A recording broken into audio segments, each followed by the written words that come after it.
بسم الله الرحمن الرحيم الحمد لله رب العالمين والصلاة والسلام على سيد الأنبياء والمرسلين وعلى آله وأصحابه أجمعين. Alhamdulillah, we're going to be speaking about Imam al-Nawawi rahimahullah ta'ala. And as you can see here, he was nicknamed Muhyiddin, although he didn't like to be called Muhyiddin, but this is what many people have titled him. And Muhyiddin means the reviver of deen, or the religion. So inshallah, we're going to have a brief biography of Imam Nawawi as a precursor and a muqaddimah to our studying his 40 hadith, inshallah. Imam Nawawi was a very amazing, a great person from whom we can take a lot of lessons. بسم الله الرحمن الرحيم الحمد لله رب العالمين والصلاة والسلام على سيد الأنبياء والمرسلين وعلى آله وأصحابه أجمعين وبعد. In the muqaddimah, or the introduction of his Riyadh al-Salihin, a book that many of us are familiar with, Imam al-Nawawi rahimahullah quotes a poem, and he says, "Inna lillahi ibadan futana طلقوا الدنيا وخافوا الفتنة نظروا فيها فلما علموا أنها ليست لحي وطنا جعلوها لجة واتخذوا صالح الأعمال فيها سفنا." What this means is that Allah subhanahu wa ta'ala has slaves who are very intelligent. They have divorced the dunya and they fear fitna, or falling into fitna and the desires of the dunya. They looked at the dunya, they observed the dunya, and they learned from this observation that the dunya is not a place for the living. For those who are hayy and those who are truly alive, dunya is not a place for them to reside forever. They have made the dunya a boat, and they have taken that boat, and they have made their good deeds, ja'aluha lujja. They have made the dunya a ocean. They have made the dunya an ocean, and they have made their good deeds as a boat to cross that ocean. So this poem in the beginning of Riyadh al-Salihin fits very closely to the life of Imam al-Nawawi. We will see that in reality his life was an example, a manifestation of this poem. That Allah subhanahu wa ta'ala has some very intelligent slaves who have divorced the world. They are not attracted to the beauties of the world at all. They have observed the world and they realize that this world is not a permanent abode. And they have taken this world as a metaphor and said that this world is like an ocean, and I am going to perform good deeds, and that those good deeds is going to be my boat to cross this ocean. This is exactly who we will be talking about, Imam al-Nawawi. So let's begin, inshallah. So what are the things that we're going to be discussing here about the life of Imam al-Nawawi? His name and lineage, how scholars have praised him. So we can always see what is the level of a certain scholar depending on how other scholars and his teachers have praised him. His youth and the years of study. And by looking at this, we can gain motivation and understand how much difficulty the ulama have went through their lives. Then we'll look at some works that he has authored, not all of them, but a few of them, some things that he has compiled. Then we'll look at some of his habits, some of his how he used to worship, how he looked, different things about him, and then some of his karamat. And these are miracles that Allah subhanahu wa ta'ala shows through his slaves. It is the belief of Ahlus Sunnah wal Jama'ah that there are karamat, and Allah subhanahu wa ta'ala's awliya have miracles, and that Allah subhanahu wa ta'ala decides to show through them. So some that were recorded regarding Imam al-Nawawi, and finally how he passed away. This is inshallah what we will be talking about in the next few lessons, inshallah ta'ala. Okay, so first, this is just a map of Syria. Imam al-Nawawi rahimahullah ta'ala was a Syrian. He was from Nawa. That was a place that is all the way on in the southwest. So as you can see there, Damascus, the big red square, more south than Damascus, all the way on the border, would be where Imam al-Nawawi was from, Noah. So this is a lot of ulama, and rather a lot of Anbiya alayhimus salam were from Syria, from this area, or Sham. Sham was actually a larger area, but most of Syria, or rather all of Syria, is in what we would know as Sham. So this is where Imam al-Nawawi rahimahullah was from. Okay, so his name and lineage, laqab. So laqab is like a nickname or a title or an accolade that other ulama or scholars have given to the scholar. So like we said before, Muhyiddin, the reviver of deen, and we will see why he is called Muhyiddin in this lesson, inshallah. And he was called Abu Zakaria. He didn't have a son named Zakaria, but his title was Abu Zakaria.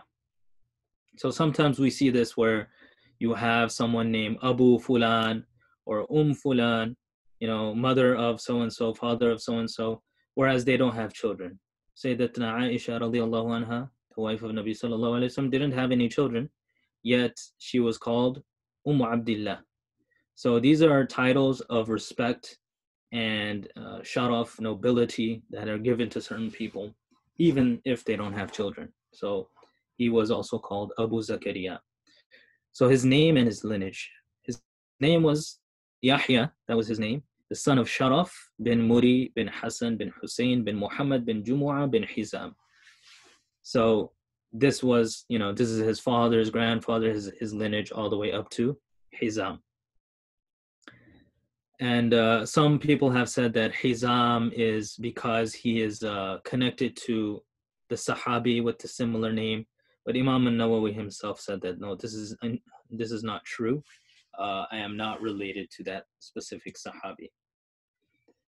And his nisbah. Nisbah is basically where you're from. So for us, if you would write your name, you would write Abu or Fulan, Abu, then your son's name, daughter's name, or if you're female, then your name, then Ibn or Bint, then your father's name, and then at the end you'll have where you're from.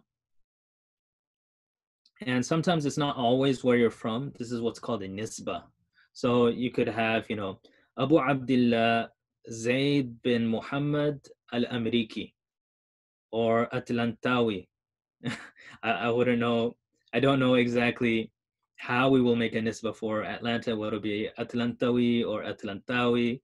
There's different types of nisbahs. So more specifically, Dunwoody for Dunwoody, for Masjid Uthman. So all of these nisbahs are there. So this is how the scholars in the past, they would have this nisbah at the end, which would allow people to know, okay, he's from this specific place. If you see Madani, so from Medina, Makki from Makkah, and he is a Nawawi because he's from Nawa. This is a place. And as you can see all the way in the bottom there, that bright green spot there, that is Nawa. And from the previous slide, we know that Damascus is a bit above that, and it's close to Damascus, but it's all the way on that border of the southern border of Syria. So he was born and he was raised in Nawa, Syria. So this is his name and lineage. He is Muhyiddin Abu Zakaria Yahya ibn Sharaf bin Muri bin Hassan bin Hussein bin Muhammad bin Jumu'ah bin Hizam al-Nawawi. And there are different ways to pronounce it. You can say al-Nawawi or al-Nawawi. Both are fine. And he himself, as some scholars have elucidated, has used both of those, Nawawi and Nawawi. Okay, let's continue.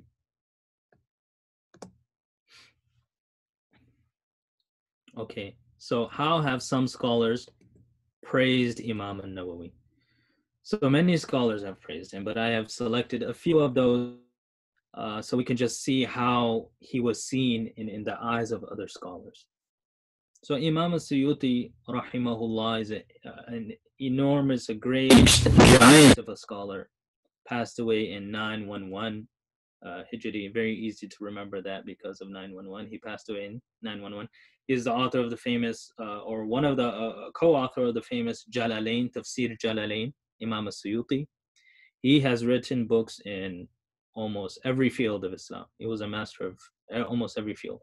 So this is how he specifically praised Imam al-Nawawi. He said, والإمام أبو زكريا محي الدين يحيى بن شرف بن مري بن حسن بن حسين بن محمد بن جمعة بن حزام النووي ثم الدمشقي. So that's basically his name. محرر المذهب ومهذبه. He is the one who has rectified or has made the Shafi'i madhab more specific. He has, made it more pristine. He was instrumental in the Shafi'i madhab.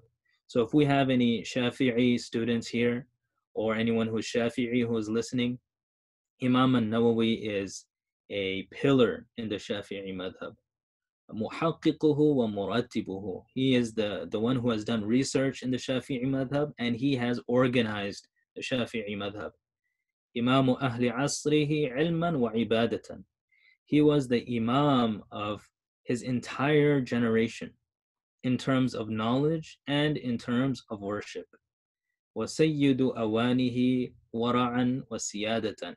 He was the master of his time, his era, in terms of piety and in terms of being a great leader. Al-Alam al-Fard. He was like unique. There was no one like him in his asr, in his era. Abidul ulama wa alimul ubbad. This Suyuti later says, Abidul ulama wa alimul ubbad. Very beautiful words.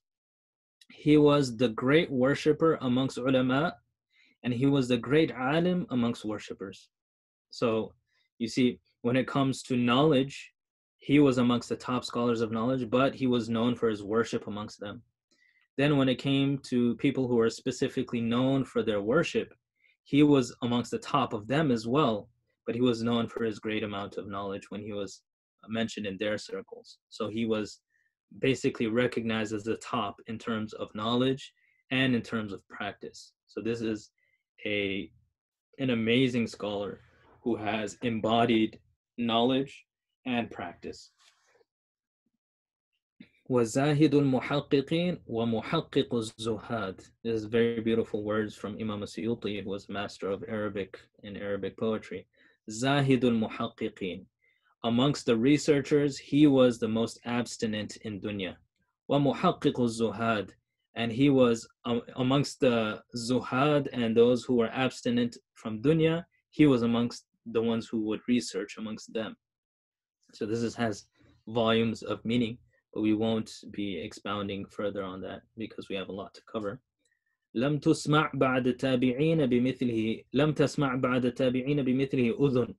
No ear has heard after the tabi'in, no ear has heard like of him. Meaning, he was way after the tabi'in, by the way. I mean, Imam al-Nawawi passed away in 676. The tabi'in are passing away in 100, 100 at the latest, 150 or so. These are the tabi'in. So Imam Suyuti is saying that after that age of the tabi'in, who are the generation after the Sahaba, from that time till almost the 700s, no ear has heard the like of such a person. وَلَمْ تَرَ مَا يُدَانِيهِ عَيْنٍ. And no eye has seen anyone who can get close to this person. رَاقَبَ اللَّهَ فِي سِرِّهِ وَجَهْرِهِ. Then Imam Suyuti says, he has always thought of Allah subhanahu wa ta'ala in seclusion and in front of people. وَلَمْ يَبْرَحْ طَرْفَةُ عَيْنٍ عَنْ امْتِثَالِ أَمْرِهِ. And he never waited a single second to fulfill the commands of Allah subhanahu wa ta'ala. وَلَمْ يُضَيِّعْ مِنْ عُمُرِهِ سَاعَةً فِي غَيْرِ طَاعَةِ مَوْلَاهِ. He didn't waste a single second in the obedience of Allah subhanahu wa ta'ala. إِلَىٰ أَنْ صَارَ قُطْبَ عَصْرِهِ وَحَوَى مِنَ الْفَضْلِ مَا حَوَاهُ وَبَلَغَ مَا نَوَاهُ. Until he had become the qutb of his asr. Qutb is a title that is given to certain individuals who are very pious, and that is like a very, very high level of wilaya, or being a wali of Allah subhanahu wa ta'ala, until he became a qutub of Allah subhanahu wa ta'ala, the qutub of his era. So this was praise from Imam al-Suyuti. Then Imam al-Suyuti, he quotes this poem. Imam al-Suyuti writes this in his biography that he has written on Imam al-Nawawi, called al-Minhaj al-Sawi. That is the biography that Imam al-Suyuti wrote regarding Imam al-Nawawi. It's called al-Minhaj al-Sawi. So then he quotes this poem. وَإِذَا الْفَتَى لِلَّهِ أَخْلَصَ سِرَّهُ فَعَلَيْهِ مِنْهُ رِدَاءٌ طَيِّبٌ يَظْهَرُ وَإِذَا الْفَتَى جَعَلَ الْإِلَهَ مُرَادَهُ فَلِذِكْرِهِ عَرْفٌ ذَكِيٌّ يُنْشَرُ. So this poem, what it means is that when a man has ikhlas in solitude for Allah subhanahu wa ta'ala, then he is given from Allah subhanahu wa ta'ala, he's given a special cloak of beauty, and it's very apparent. The special cloak, it's a metaphorical cloak. This is a cloak of honor that Allah subhanahu wa ta'ala will grant him. وَإِذَا الْفَتَى جَعَلَ الْإِلَهَ مُرَادَهُ. And when a man has made Allah subhanahu wa ta'ala his murad, and he has made Allah subhanahu wa ta'ala his purpose, فَلِذِكْرِهِ عَرْفٌ ذَكِيٌّ يُنْشَرُ. Then there's a beautiful, there's something beautiful about mentioning him. When we mention him, when we say his name and we say his story, there's a very beautiful breeze and a beautiful smell and a beauty about it. And that, inshallah, we will see today, tomorrow, the next dars, the next few durus, that the beauty that we're going to be enveloped in as we mention the life story of this great scholar. So this is what Imam al-Nawawi, rahimahullah, how he was described by Imam al-Suyuti. Next, we have the praise of Imam Taqiyuddin al-Subki. Now, Imam Taqiyuddin al-Subki was also another colossal scholar, very, very great scholar, again, of the Shafi'i madhab. Imam al-Suyuti also was a great scholar of the Shafi'i madhab. Imam Taqiyuddin al-Subki, many people have said that he was a mujtahid. He had the level of ijtihad, although he was still a Shafi'i. This is a very high level of knowledge, and he had a high level of practice as well. Very amazing scholar. If one day we can speak about these different scholars. How did Imam Taqiyuddin praise Imam al-Nawawi?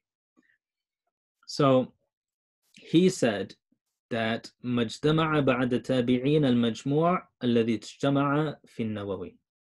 مجتمع بعد تابعين المجموع الذي اجتمع في النووي. This is a great praise. He says that after the tabi'een, I have not seen a single individual who has attained as much as Imam al-Nawawi has attained. So after the tabi'een, and this is a good 500-600 years, I have not seen, there is no individual who has attained after the tabi'een what Imam al-Nawawi has attained. And Imam Tajuddin al-Subki, his Taqiyuddin Subki's son, Tajuddin Subki, also a very great scholar. Both the father and the son are very great ulama. He said in his book that one time he was relating a story about his father. So Tajuddin was relating a story of Taqiyuddin al-Subki, rahimahumullah. He said, one time my father was riding his mule. He was traveling, and there was a old man walking next to him. This is a story of the respect that Taqiyuddin al-Subki had for Imam al-Nawawi. And remember, Taqiyuddin was an amazing scholar. He was, everyone agrees that he had the level of ijtihad, and that is a very high level of knowledge. So Tajuddin Subki says, my father was once on his mule, he was traveling, and by his side there was an old man, just a ami, a general man, no knowledge, just, an old man. And they were walking. My father was on his mule, he was walking, and they were speaking to one another. Then finally, whilst they were speaking and they were having this conversation, the old man said that, I saw Imam al-Nawawi. So as soon as Taqiyuddin al-Subki, Imam, has heard this, when he hears this, at that moment, Tajuddin Subki says, فَفِي الْحَالِ نَزَلَ عَنْ بَغْلَتِهِ. At that moment, he came down off of his mule. وقبل يد ذلك الشيخ العامي وسأله الدعاء. So he kisses this old man's hand and he says, please make dua for me. Why? Because the old man said, I saw Imam Nawawi. My eyes have seen Imam Nawawi. So he gets off of his mule, he kisses this man's hand. This is a mujtahid, and he's saying, please make dua for me. And he said that, ride with me. Get on top of my mule, please. I can't allow you to walk. اركب خلفي فلا أركب وعين رأت وجه النووي تمشي بين يدي. I will not ride an animal, and those eyes which have laid sight on Imam al-Nawawi can walk in front of me. This is how much respect he had for Imam al-Nawawi. He says that I will not allow a person who has seen Imam al-Nawawi to walk while I ride. This is the amount of respect that ulama used to have for Imam al-Nawawi, and in general, how much respect the ulama had for one another. We can take a lesson from this. How much respect do I give to other ulama? How much respect do we see nowadays? And this is how they used to respect in the past. Imam Tajuddin, again, he says, my walid, my father, he used to teach in Darul Hadith al-Ashrafiyya. We'll speak about this madrasa later. It was a madrasa that was made, Darul Hadith al-Ashrafiyya. That was the name of the madrasa. So my father used to teach that. This is what Tajuddin is saying about Taqiyuddin al-Subki. وَكَانَ يَخْرُجُ فِي اللَّيْلِ. And one thing to remember is that Imam Nawawi was a teacher also in the Darul Hadith al-Ashrafiyya. Here I've written on the slide that Taqiyuddin al-Subki passed away at 756 and Imam Nawawi passed away at 676. So they didn't really meet each other. But he became a teacher there later, and Imam Nawawi himself was a teacher in the past. So he knew this, that he was a teacher there. So Taqiyuddin al-Subki, Tajuddin, his son, is saying, my father used to teach also in Darul Hadith al-Ashrafiyya. وكان يخرج في الليل يتهجد ويمرغ خديه على الأرض فوق البساط الذي يقال إنه من زمن الواقف ويقال إن النووي كان يدرس عليه. Subhanallah. He said that my father, he would stay in the Darul Hadith al-Sharafiyya, and at night he would perform tahajjud, and he would go when no one's there, no one's watching, it's at night, and he would rub his face on the floor in front of the seat or the area where it was said that this is from the time when the madrasa was first made, this area or this seat. This was from that time. So it's very ancient, a few hundred years or so. So my father would go and he would rub his face over there after tahajjud. And because people used to say that Imam Nawawi used to teach on top of it, my father would go and he would rub his face on it, subhanallah. And he would say this poem, subhanallah. وفي دار الحديث لطيف معنى على بسط لها أصب وآوي عسى أني أمس بحر وجهي مكانا مسه قدم النواوي. He would say that in the Darul Hadith al-Sharafiyya there is a special atmosphere. I stay there, I come and go, and I live here. Perhaps عسى أني أمس بحر وجهي, by perhaps my cheek, I can touch with my cheek a place where the feet of Nawawi has touched. Subhanallah. He would say this. He would pray tahajjud.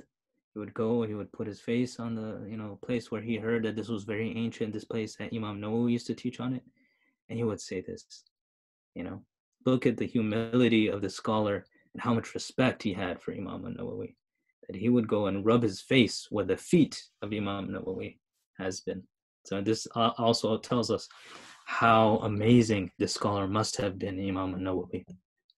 Okay, so this was Imam Taqiyuddin al-Subki's praise of him. Now, Abu al-Abbas ibn Farah, which was, I believe, a student of Imam al-Nawawi, this was a student, he said regarding Imam al-Nawawi, كان الشيخ محي الدين قد صار إليه 3 مراتب كل مرتبة منها لو كانت لشخص لشدت إليه آباط الإبل من أقطار الأرض. He says that the Shaykh Muhyi al-Nawawi, Imam Nawawi, had 3 things about him, 3 different aspects about him. Each one of these aspects, if one of these aspects had been an individual, meaning if one of these aspects had been in another individual, then people would ride camels from all over the world just to go to that person. And Imam Nawawi had 3 of these categories, 3 of these qualities. What are these 3 qualities? Al-martabatul ula al-ilmu wal-qiyamu biwadha'ifihi. Number 1, he had a great amount of knowledge, and he would practice according to the dictates of that knowledge. So he was the top in terms of knowledge. Al-thaniya, number 2, az-zuhdu fi dunya. He was completely abstinent from dunya. Meaning when it came to a'mal, when it came to not being lured by the tricks of shaitan and by the appetites and desires of the dunya, he was on the top in that regard. He was a zahid. That's what you call a zahid. And al-thalitha, al-amru bil-ma'ruf wal-nahyu anil munkar. He had this characteristic where he would enjoin the good, he would command people to do good in the proper manner and the proper etiquette, wal-nahyu anil munkar, and he had this ability where he can reprimand people and prevent them from doing evil. So he wasn't afraid to speak the truth in front of anyone. So this is 3 things that Imam al-Nawawi, 3 characteristics that he had, and we will see these 3 characteristics in his life story. 3 characteristics that he had. If a person had one of these, then people throughout the world would, travel to gain that from that person. Okay, so this is what Abu al-Abbas ibn Farah said. Al-Akhmini, he was another, I believe, student of Imam al-Nawawi, said, وقال للشيخ العارف المحقق أبو عبد الحليم محمد الأخميني. This is famous. He said, كان الشيخ محي الدين سالكا منهاج الصحابة لا أعلم أحدا في عصرنا سالكا منهاجهم غيره. Imam Muhyi الدين, يعني Imam al-Nawawi, he was traveling on, and he was on that methodology of the Sahaba. The way he used to live his life, practice, learn, the way he was the way the Sahaba were. I have not seen anyone, and I do not know of anyone in our time period who has adopted the methodology of the Sahaba other than him. Meaning no other alim was on that level where they were practicing so much deen and they were living just like the Sahaba were living, other than Imam al-Nawawi. So this was not a characteristic of all the scholars of that time. Sometimes we hear a scholar, oh, he was this and he was that. Yeah, but everyone in that age was like that. That's what, a rebuttal that we can make, that everyone was like that. No, this was not the case. Imam al-Nawawi was on that methodology of the Sahaba, whereas no one in his time period was on that level. Okay. And now another famous Imam, what did he say? Imam Ibn Kathir. A lot of us have heard his name. He's very famous for his famous tafsir, very famous for Al-Bidayah wa Nihaya, a very important book in terms of tarikh and history. Great Imam, great scholar, passed away in 774. What did he say about Imam al-Nawawi? He said, Al-Shaykh al-Imam al-Imam al-Alim al-Allama Shaykh al-Madhab wa Kabir al-Fuqaha fi zamanihi. He is the great scholar of the Shafi'i Madhab and the leader of the Fuqaha and the jurists in his time period. And he has surpassed all of his peers. وَكَانَ مِنَ الزَّهَادَةِ وَالْعِبَادَةِ وَالتَّحَرِّي وَالْوَرَعِ وَالْإِنْجِمَاعِ عَنِ النَّاسِ وَالتَّخَلِّي لِطَلَبِ الْعِلْمِ وَالتَّحَلِّي بِهِ على جانب لا يقدر عليه غيره. So he was on a level in terms of his zuhud and abstinence from dunya, not being enticed by dunya, his ibadah, his worship, his piety, his not needing the people, being independent from people, not asking for any kind of help or any wealth, anything like that. التخلي لطلب العلم, he had completely separated himself from all other distractions for the acquisition of knowledge. التحلي به, and he beautified himself with that knowledge and practice. He was on such a level of these things that no one in his era could compete with him, and he would never waste his time. In another place, Imam Ibn Kathir, he says that he is muharridul madhab wa muhadhibuhu wa dabituhu wa murattibuhu. He is the one that really aided the madhab, who had lifted it up to another degree. Remember, in that time, the madhahib were being still formulated, so he helped a lot in the formulation of the madhahib in terms of ifta and passing a fatwa in the Shafi'i madhab. A lot of this was done in the time of Imam al-Nawawi. He was one of these great scholars of that madhab. So this was the praise that he was given by some scholars. Okay, let's move on. So now his youth. So these are just different things that happened to him in his youth. So he was very pious from the beginning. His father was a tajir, or a businessman who lived in Nawa, and he had a dukkan, or a store, and he would have his business. But his father was very pious as well. A lot of people have said a lot of praises regarding his father as well. So, but his father was not engaged in ilm. He was not amongst the ulama. He was just a normal tajir, a normal businessman. So one incident that happened to Imam al-Nawawi, Ibn al-Attar, who was the student of Imam Nawawi, he narrates that when Imam Nawawi was 7, he said, وَكَانَتْ ليلة السابع والعشرين من رمضان. It was the 27th of Ramadan. Imam al-Nawawi, he was 7 years old, and they were in the Masjid, or they were lying down. All of them were sleeping. It was the 27th night of Ramadan. He said to his father, and his father narrated this story actually, and he said that Imam Nawawi was sleeping by me, his son. فانتبه نحو نصف الليل وأيقظني. My son, he woke up suddenly in the middle of the night, and he woke me up, his father saying. وقال يا أبتي ما هذا النور الذي قد ملأ الدار. Oh father, what is this nur that I see everywhere in our home? So either they were in the masjid or at home. So he's saying that I see this nur everywhere. What is this? فاستيقظ أهله جميعا ولم نرى شيئا. So his father is saying that I woke everyone up, or everyone was woken up, but we didn't see any light. But my son, he was 7 years old, and he saw this light everywhere. فعرفت أنها ليلة القدر. So then from that, I knew, his father is saying, I knew that it was Laylatul Qadr, based off of him seeing this light everywhere. So a little boy woke up in the middle of the night, and he sees light everywhere, but no one else can see it. So that was one kind of a miracle, actually, that at 7 years old that he saw this.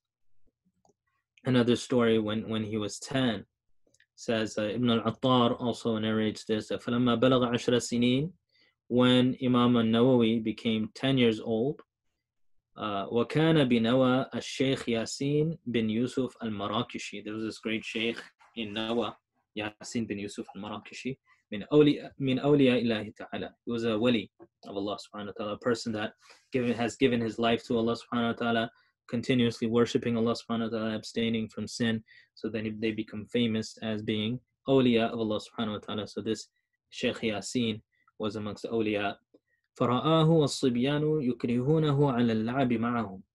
So Shaykh Yasin was watching all these kids, and then he saw that all these kids were forcing another boy to play with them. وَهُوَ يَهْرِبُ مِنْهُمْ وَيَبْكِي لِإِكْرَاهِهِمْ. This boy was running away from them because they were trying to force him to play, and he was crying because they're forcing him. وَيَقْرَأُ الْقُرْآنَ فِي تِلْكَ الْحَالَةِ. And he was reciting Quran while he was running away. So then Shaykh Yasin saw this, and he didn't know who it was, but that was Imam Nawawi when he was 10. He says, فَوَقَعَ فِي قَلْبِ مَحَبَّتُهُ.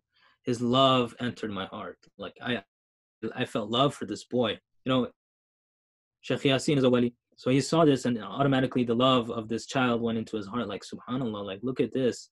He's running away from children that want to play, and he's only 10, but he's running away crying because they're forcing him, and he wants to read Quran. Then he says, Shaykh Yasin says, وَجَعَلَهُ أَبُوهُ فِي الدُّكَّانِ فَجَعَلَ لَا يَشْتَغِلُ فِي الْبَيْعِ وَشِرَانِ الْقُرْآنِ. His father, because he was a businessman, he would make Imam Nawawi sit at the store and take care of some affairs, but that would not stop him from Quran.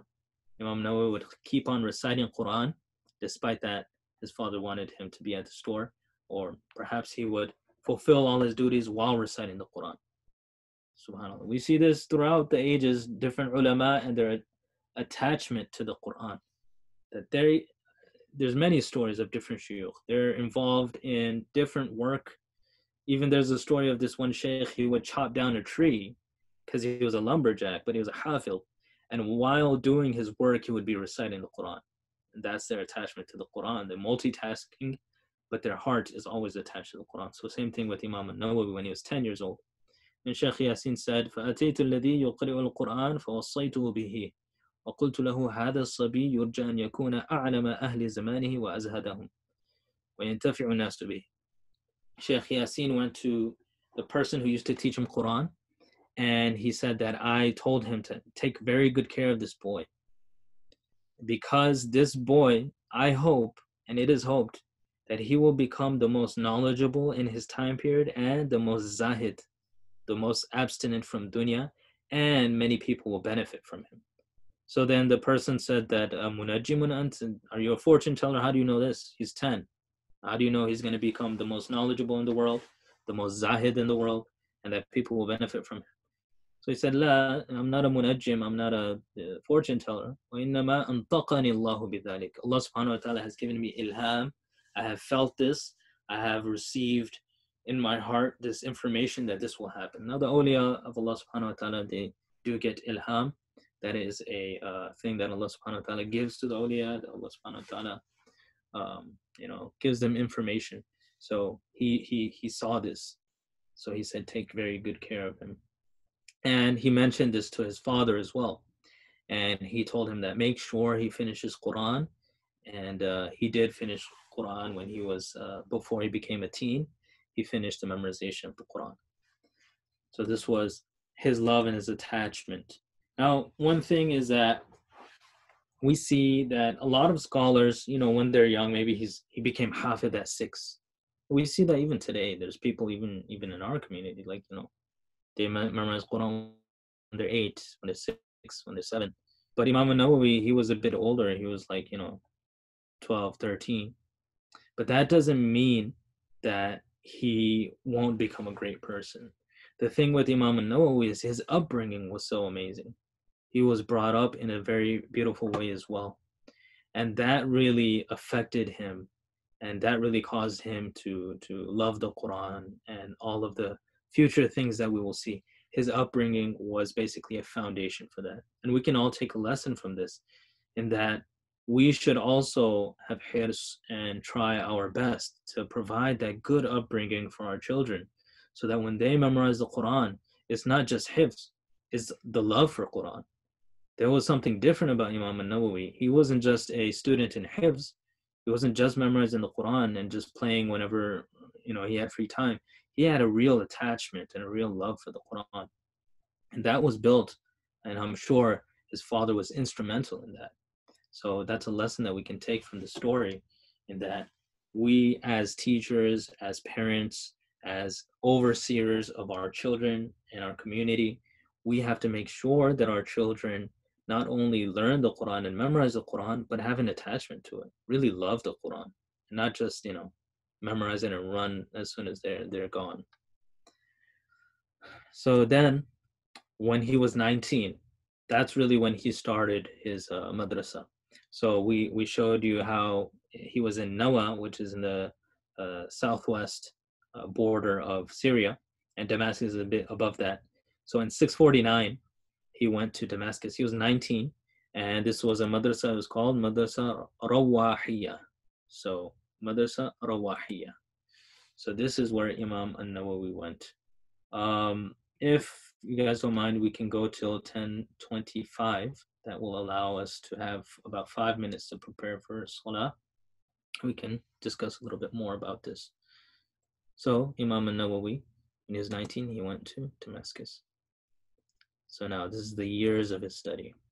So now this is where we see a lot of amazing things and a lot of lessons that can be learned, because we are all in this stage of learning, and we're all students of knowledge.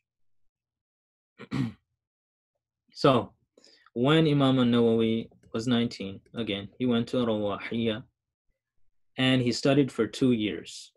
So now this is something very ajib.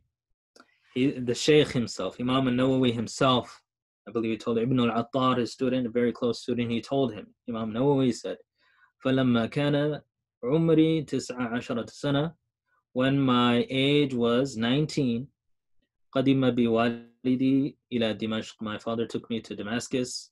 It was the year 49, يعني 649. فسكنت المدرسة الرواحية. I stayed in مدرسة رواحية وبقيت نحو سنتين. لم أضع جنبي إلى الأرض. For 2 years when I was there, I did not lay down on the floor. He didn't sleep for 2 whole years. He did not lay down on the floor. وكان قوتي فيها جراية المدرسة لا غير. My only food was whatever the madrasa would supply. And the madrasa was not, famous of having a beautiful cafeteria and all these things that we have now. It was basically whatever donations they could get, whatever little they had, they would suffice on that. Look at his talab. Look at how much he wanted to gain that knowledge. And this, again, goes back to that foundation. He says for 2 years, he didn't lie down. Imagine not sleeping for 2 years. It's not that he did not sleep, it's that he did not lie down to sleep. Later on, he will discuss how he used to sleep. So now, then while there, he would write commentaries for the books while he studied them. So that was really amazing that during his studies, and this is a very good method for a student also. And it shows Imam Nawawi's intelligence as well. He spent a good amount of time studying, but more than that, he had that, the dhaka, or that intelligence, where he could grasp things very, very quickly. So while he was studying a book, let's say, for instance, those of you guys who are studying Arabic, al-Nahu and al-Sarf. So imagine you studying the subject, but he's writing a book at the same time. So the teacher is teaching, and then he'll research more, he'll check out this book, that book, and he'll gather more knowledge, and he'll make that a book. So every subject that he was studying, he would make that a book. And he had 12 lessons a day. So in his own words, he says, وَجَعَلْتُ أَشْرَحُ وَأُصَحِّحْ عَلَى شَيْخِنَا الإمام العالم الزاهد الورع أبي إبراهيم إسحاق بن أحمد بن عثمان المغربي الشافعي. So this was his ustad, this Shaykh al-Maghribi, and he said that I would write whatever he would tell us in the dars, and I would comment on it, and I would add on to it. Basically, he would write a commentary on that book. And I stayed with him. He became like an apprentice for the Shaykh, and the Shaykh really liked him. And because the Shaykh saw him, that he was always involved in knowledge, and how, he would not befriend so many other people. He wouldn't waste his time in befriending people. He would just spend all of his time in the acquisition of knowledge. And then he also says, كنت أقرأ كل يوم 12 درسا. Imam Nawawi said, I would study 12 lessons every day. على المشايخ, meaning different shuyukh, شرحا وتصحيحا, meaning he would study an in-depth study of 12 different lessons. And he mentions this clearly, what he used to study. درسين في الوسيط. So Wasit is a book in the Shafi'i fiqh. He would study 2 lessons of that. وَدَرْسًا فِي الْمُهَذَّبِ, another book in the Shafi'i madhab. He would study 1 dars of that. وَدَرْسًا فِي الْجَمْعِ بَيْنَ الصَّحِيحَيْنِ. He would study a book in which the author compiled a book, and he mixed both Sahih Bukhari and Sahih Muslim into 1 book, and basically took out the repetitive hadith. So that's a book called Al-Jama' Bayn al-Sahihain. He used to study that book. وَدَرْسًا فِي Sahih Muslim, then he would study Sahih Muslim. وَدَرْسًا فِي اللُّمَعْ لِبْنِ الْجِنِّي, he would study a book in Arabic, in Nahu. وَدَرْسًا فِي إِصْلَاحِ الْمَنْطِقِ لِبْنِ السِّكِّيتِ فِي اللُّغَةِ, then he would study another lesson called إِصْلَاحُ الْمَنْطِقِ, is a book in Arabic. وَدَرْسًا فِي التَّصْرِيف, he would study a book in Sarf. وَدَرْسًا فِي أُصُولِ الْفِقْهِ, then he would study a book in أُصُول الْفِقْهِ. وَدَرْسًا فِي أَسْمَاءِ الرِّجَالِ, then he would study a book in the names of narrators in Hadith. وَدَرْسًا فِي أُصُولِ الدِّينِ, and 1 book, 1 lesson per day in Usul al-Din or Aqidah. So this is 12 lessons that he would have. This is more than normal, because normally I can say from my experience, we have about 8 dars a day.